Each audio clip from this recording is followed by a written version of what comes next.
ഈശോയിൽ പ്രിയമുള്ളവരെ, ഈ നോമ്പ് കാലത്ത് ദൈവം നമ്മുടെ പ്രാർത്ഥന എപ്രകാരമാണ് കേൾക്കുക എന്നുള്ളതിനെക്കുറിച്ച് ദൈവവചനം നമ്മളോട് പറയുന്നുണ്ട്. ദിനവൃത്താന്തത്തിൻ്റെ രണ്ടാം പുസ്തകം 7-ാം അധ്യായം 14-ാമത്തെ വാക്യത്തിൽ പറയുകയാണ്, എൻ്റെ നാമം പേറുന്ന ജനം എന്നെ അന്വേഷിക്കുകയും തങ്ങളെ തന്നെ എളിമപ്പെടുത്തി പ്രാർത്ഥിക്കുകയും തങ്ങളുടെ ദുർമാർഗങ്ങളിൽ നിന്ന് പിന്തിരിക്കുകയും ചെയ്താൽ 4 കാര്യങ്ങൾ നമ്മൾ ചെയ്യണം. 1, നമ്മൾ ദൈവത്തിൻ്റെ ജനമാണ്. നാം വഹിക്കുന്നത് അവൻ്റെ നാമമാണ്. നാം ദേവാലയത്തിൽ വന്ന് ദൈവത്തെ അന്വേഷിക്കണം.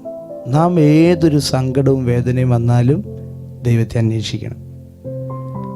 ആദ്യം പോകേണ്ടത് ദൈവത്തിൻ്റെ അരികിലാണ്. മത്തായി 6:33, നിങ്ങൾ ആദ്യം അവിടുത്തെ രാജ്യവും നീതിയും അന്വേഷിക്കുക, ബാക്കി എല്ലാം നൽകപ്പെടും. അപ്പോൾ നമ്മൾ ആദ്യം ദൈവത്തെ അന്വേഷിക്കണം. 2, തങ്ങളെ തന്നെ എളിമപ്പെടുത്തണം. നമുക്ക് കുറവുകളുണ്ട്, ബലഹീനതകളുണ്ട്. ദൈവമേ, ഞാൻ പാപിയാണ്, ചുങ്കക്കാരനെ പോലെ എനിക്ക് കുറവുകളുണ്ടെന്ന് അംഗീകരിക്കുക. അടുത്തതോ, പ്രാർത്ഥിക്കുക. നാം ദൈവത്തോട് പ്രാർത്ഥിക്കുക, നമുക്കറിയാവുന്ന വിധത്തിൽ പ്രാർത്ഥിക്കുക. 4, നമ്മുടെ തെറ്റുകളിൽ നിന്ന് നമ്മൾ പിന്തിരിയണം. നമ്മൾക്ക് വന്നു പോകുന്ന, അറിഞ്ഞറിയാതെ ചെയ്തു പോകുന്ന തെറ്റുകൾ ദൈവം നമ്മെ ഓർമ്മപ്പെടുത്തുന്നുണ്ട്. ദൈവത്തിൻ്റെ മുമ്പിൽ നിൽക്കുമ്പോൾ അതറിയാം. ആ തെറ്റുകളിൽ നിന്ന് പിന്തിരിയുക. ഇത്രയും ചെയ്തു കഴിഞ്ഞാൽ ദൈവം സ്വർഗത്തിൽ നിന്ന് അവരുടെ പ്രാർത്ഥന കേൾക്കും. ആദ്യം പ്രാർത്ഥന കേൾക്കും. 2, നമ്മുടെ പാപങ്ങൾ ക്ഷമിക്കുകയും നമ്മുടെ ദേശം അനുഗ്രഹമാക്കുകയും ചെയ്യും. ഇവിടെ നിന്നിരുന്ന പ്രാർത്ഥനകൾക്ക് നേരെ എൻ്റെ കണ്ണും കാതും ജാഗരൂകമായിരിക്കും. അത് നമ്മുടെ ഭവനത്തിൽ നിന്ന്, നമ്മുടെ ദേവാലയത്തിൽ നിന്ന് പ്രാർത്ഥിക്കുമ്പോൾ അനുഗ്രഹമാണ്. നമുക്ക് പ്രാർത്ഥിക്കാം. ഈ ആരാധനയുടെ സമയത്ത് നിങ്ങളുടെ ഓരോരുത്തരുടെയും നിയോഗങ്ങൾ മനസ്സിലോർത്തുകൊണ്ട് നമുക്ക് അവിടുത്തെ അന്വേഷിക്കാം. നമ്മുടെ ആവശ്യങ്ങളെ അവിടുത്തെ മുമ്പിൽ ഏറ്റുപറയാം.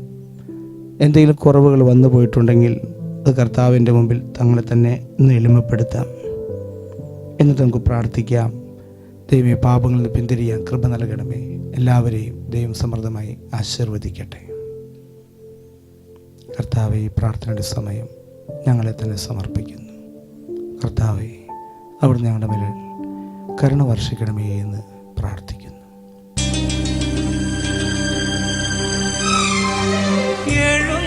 എഴുന്നള്ളിടുവാൻ മടിച്ചിടല്ലേ ദൈവമേ, സ്നേഹവും കരുണയും ഒഴുക്കണേ നാഥാ.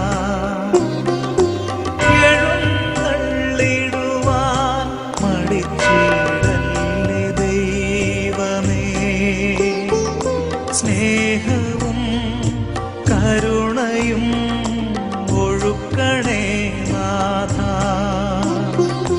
10 ഇരട്ടി സ്നേഹമോടെ തിരിച്ചു വന്നിടാം. വീണ്ടും എന്നെ വഹിക്കണേ നിൻ വിരിച്ച ചിറകുകളിൽ.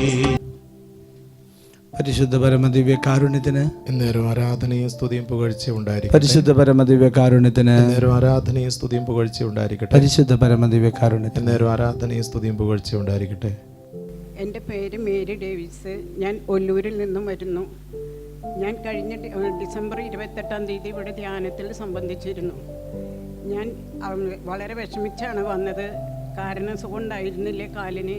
പിന്നെ അതിന് മുമ്പ് 31 വർഷം മുമ്പ് എന്നെ അണലി കടിച്ചിരുന്നു. 3 മാസങ്ങൾക്ക് ശേഷമാണ് രക്ഷപ്പെടുകയോ ഇല്ലയോ എന്ന് തീരുമാനമായത്. അങ്ങനെ 20 വർഷക്കാലം എനിക്ക് ചികിത്സകൾ ചെയ്തു. പലപ്പോഴും കാലിലും കയ്യിലും വ്രണങ്ങൾ പൊട്ടിയൊലിക്കുമായിരുന്നു. അങ്ങനെ എല്ലാ ചികിത്സകളും കഴിഞ്ഞപ്പോൾ ഒടുവ് കാലിൻ്റെ കണ്ണിയുടെ മുകളിൽ ഒരു വ്രണം ഉണ്ടായി. അവിടുന്ന് വെള്ളവും ചോരയും എപ്പോഴും ഇങ്ങനെ ഒഴുകിക്കൊണ്ടിരിക്കും. അപ്പോൾ 20 വർഷം കഴിഞ്ഞപ്പോൾ ചികിത്സ കുറച്ചു. വെറുതെ ഒരു ഓയിൽമെൻറ്റ് മാത്രമാക്കി. ആ ഓയിൽമെൻറ്റ് പറ്റുമ്പോൾ ഒന്ന് ഉണങ്ങും, വീണ്ടും അത് ചൊറിഞ്ഞു പൊട്ടി ചോരയും വെള്ളം ഇങ്ങനെ ഒഴുകിക്കൊണ്ടിരുന്നു.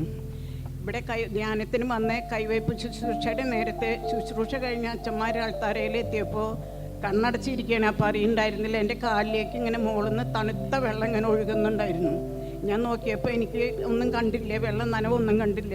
അപ്പോൾ എനിക്ക് സംശയം തോന്നി, ഇത് എന്തോ ഒന്നും മനസ്സിൽ വിചാരിച്ചു. അങ്ങനെ അത് കഴിഞ്ഞ് അച്ഛൻ രോഗശാന്തി വിളിച്ച് പറഞ്ഞത്, ആദ്യം തന്നെ പറഞ്ഞത് കാല് ചൊറിഞ്ഞ് വെള്ളം പൊട്ടി ചോരയും വെള്ളം ഒഴുകുന്ന ഒരാളുടെ രോഗം മാറിയിരിക്കുന്നു എന്ന് പറഞ്ഞു. അച്ഛൻ ലാസ്റ്റ് സാക്ഷ്യം പറയാൻ പറഞ്ഞപ്പോൾ ഞാൻ പറഞ്ഞില്ല, ഞാൻ സംശയിച്ചു പോയി. 4 ദിവസം വീട്ടിൽ ചെന്ന് നോക്കിയിട്ടും എനിക്കൊന്നും കുഴപ്പമുണ്ടായില്ല. അപ്പം ഞാൻ അച്ഛനെ വിളിച്ചു പറഞ്ഞു. അപ്പോൾ അച്ഛൻ പറഞ്ഞു വന്ന് സാക്ഷ്യപ്പെടുത്തുവാനായിട്ട്. അങ്ങനെ ആ സാക്ഷ്യം പറയാനായിട്ട് ഞാൻ വന്നത് 31 വർഷം മുമ്പത്തെ ഇതാണ്. ഇപ്പോൾ 2 മാസമായി എനിക്കൊരു കുഴപ്പവുമില്ല. ഇതുവരെ ചൊറിച്ചിലും ചോര വരലും ഒന്നും ഉണ്ടായിട്ടില്ല. യേശുവേ നന്ദി, യേശുവേ സ്തുതി.